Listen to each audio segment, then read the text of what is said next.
hermanos y amigos todos, que estamos metidos en la importancia que tiene la ecología en la vida del hombre.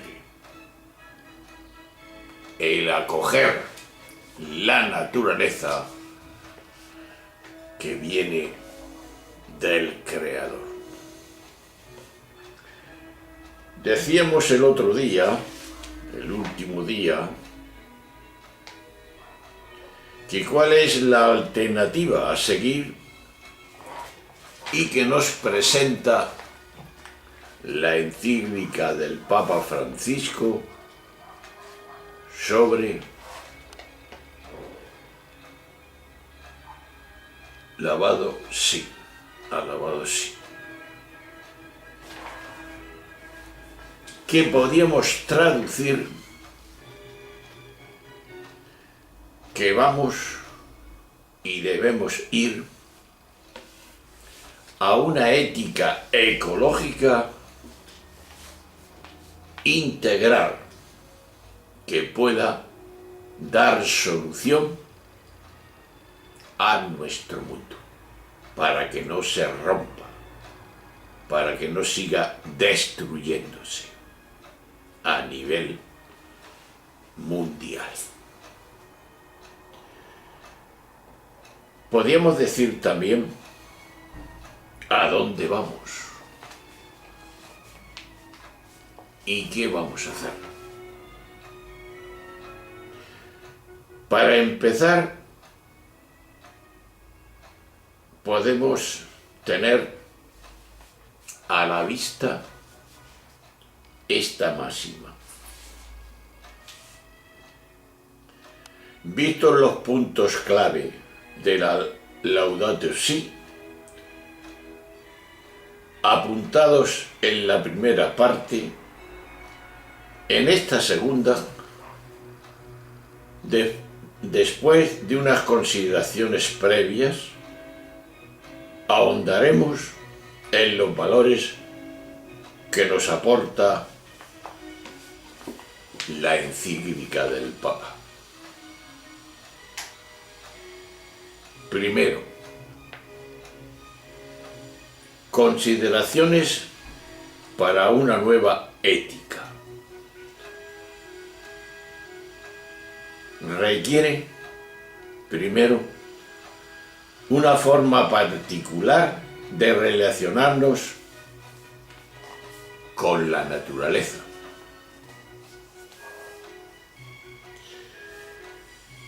Una primera consideración consiste en la toma de conciencia de que la actual crisis ecológica proviene de una forma particular de relacionarnos con la naturaleza y entre los seres humanos. Esta relación ha ido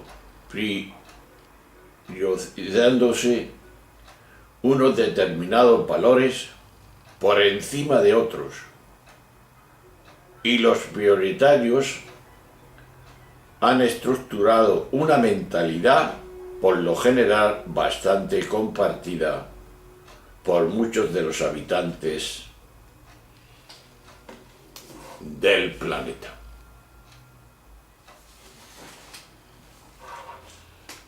Veamos. Un momento. Ay, Dios.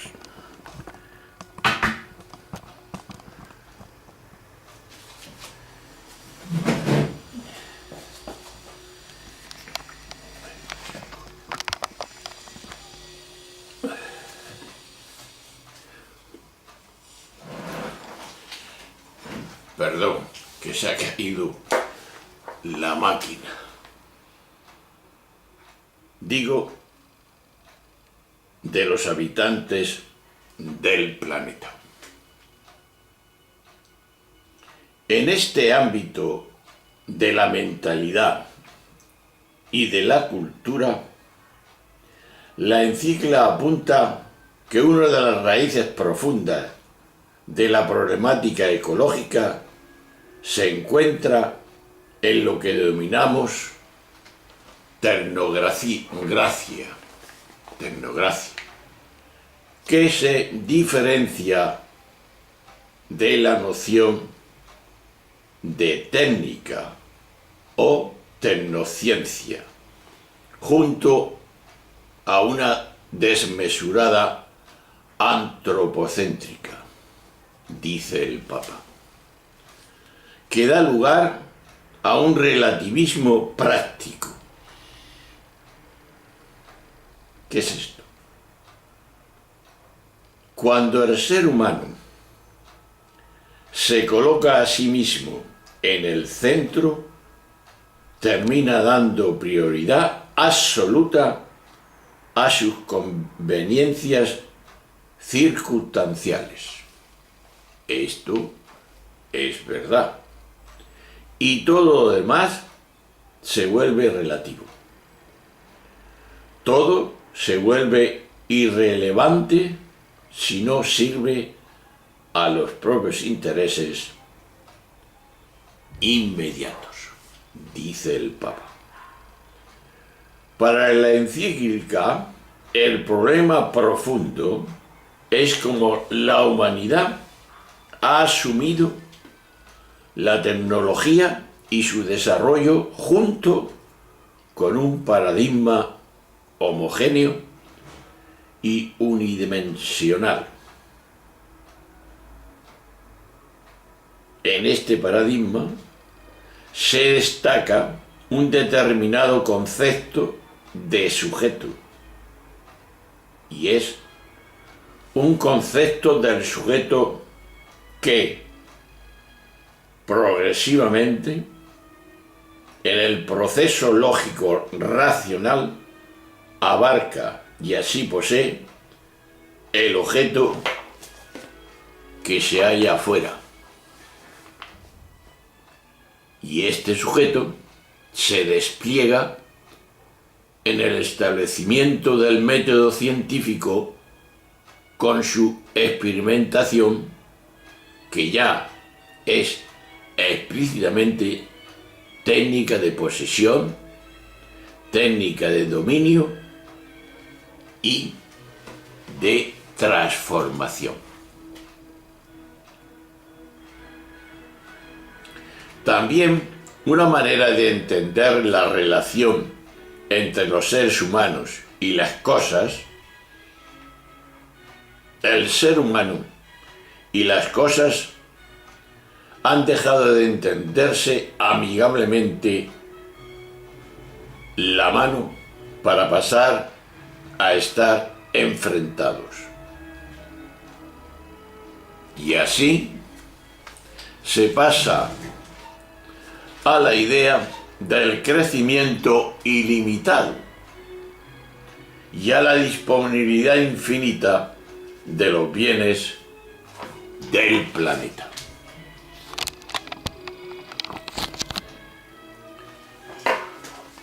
¿Esto dónde nos lleva?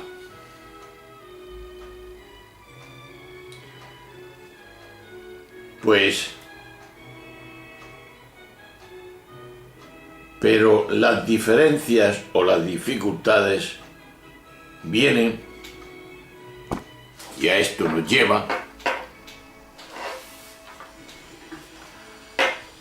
a lo siguiente.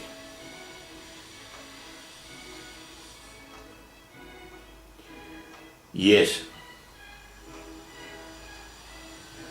cuando ese paradigma domina la economía y la política, ya que la economía asume todo desarrollo tecnológico en función del rédito que se puede obtener sin prestar atención a las consecuencias negativas para el ser humano.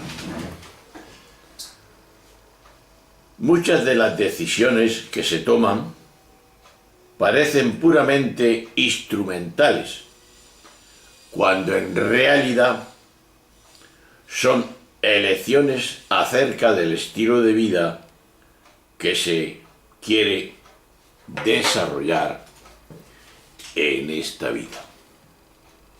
Así. Por eso, en esta primera consideración queda también circunscrita la crítica a la especialización propia de la tecnología, que implica la dificultad de mirar el conjunto, perdiendo el sentido de la totalidad. No es una crítica que implique retroceder al pasado, a la época de las cavernas, como suelen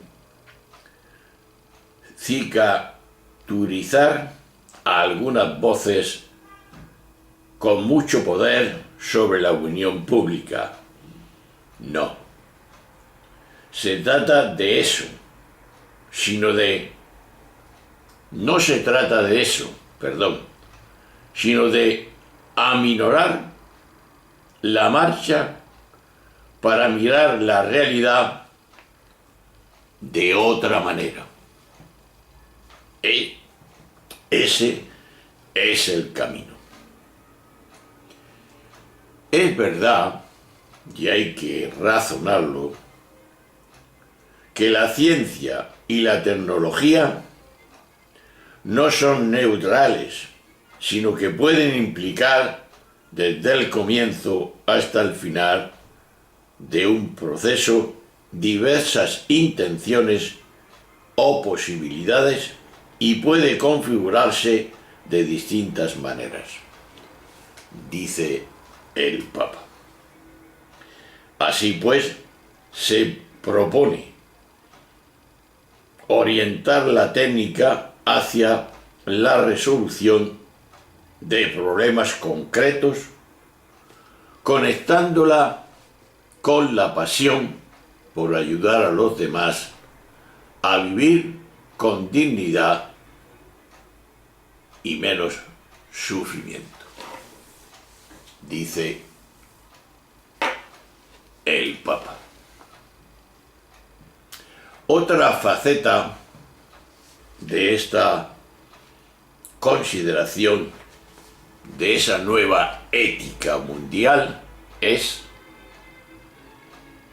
especificidad, no es exclusividad.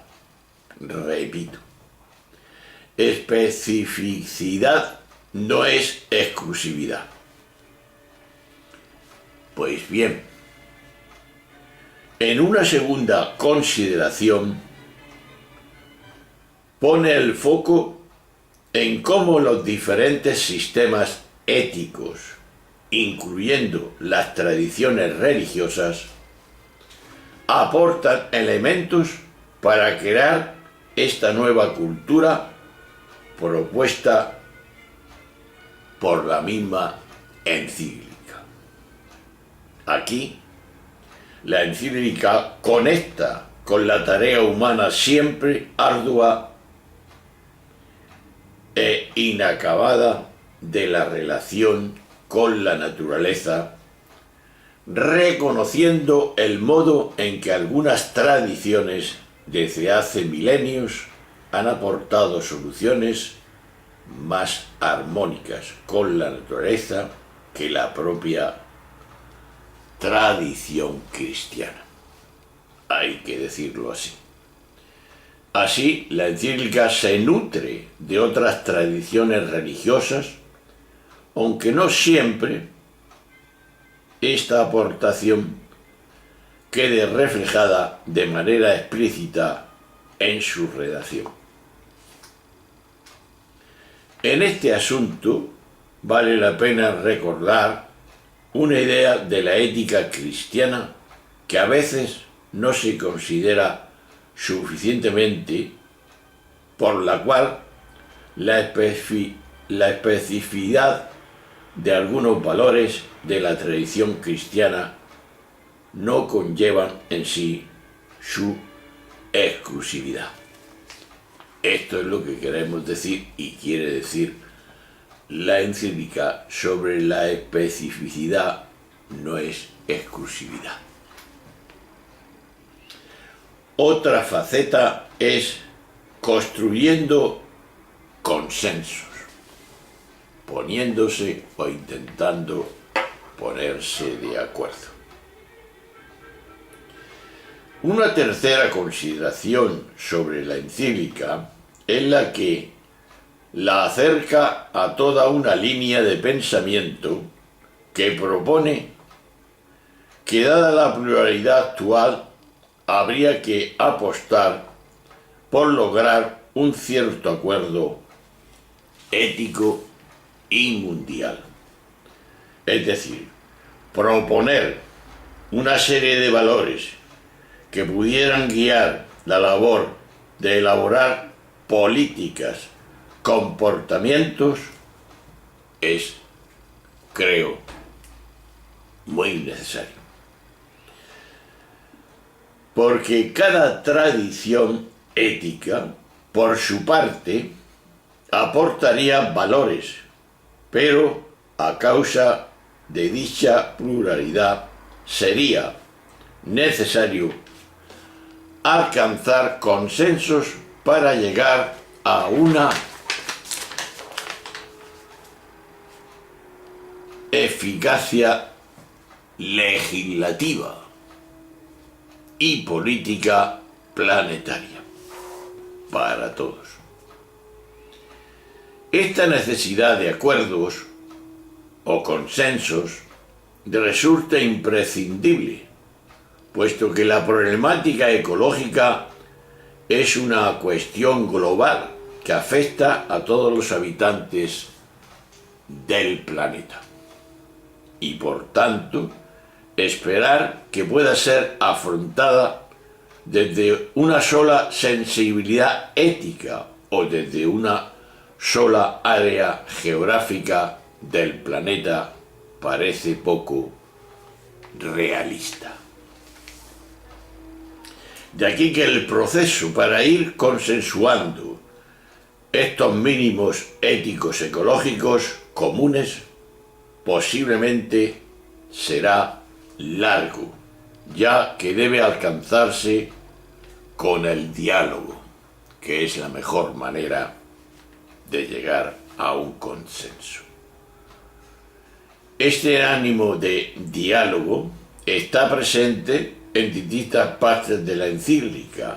Por ejemplo, cuando explica que la Iglesia no tiene una palabra definitiva sobre la problemática ecológica y que es necesario promover un diálogo honesto entre los científicos y trabajar para buscar un consenso a nivel mundial para afrontar los problemas de fondo que no pueden ser resueltos por acciones de países aislados e indispensable un consenso mundial. Y también remarca la necesidad de diálogo entre las religiones, orientando al cuidado de la naturaleza y a la defensa de los pobres y a la construcción de redes de respeto y de muy fraternidad. Otra faceta muy importante, pero que muy importante, son los valores que se dan en la encíclica Laudato Si. Estos valores los vamos a ver en otro vídeo, con el fin de que descansemos, reflexionemos lo que hemos dicho hasta ahora y después sigamos todo el proyecto de la ecología en la vida del hombre y en la vida de la sociedad en que nos ha tocado vivir. Pues bien, os dejo en este momento, reflexionemos, perdonad las interferencias de las técnicas, que yo no tengo ninguna, y nos vemos pronto para seguir hablando amigablemente de este asunto. El próximo son los valores de la Laudato Si. Un abrazo, hasta luego, hasta siempre.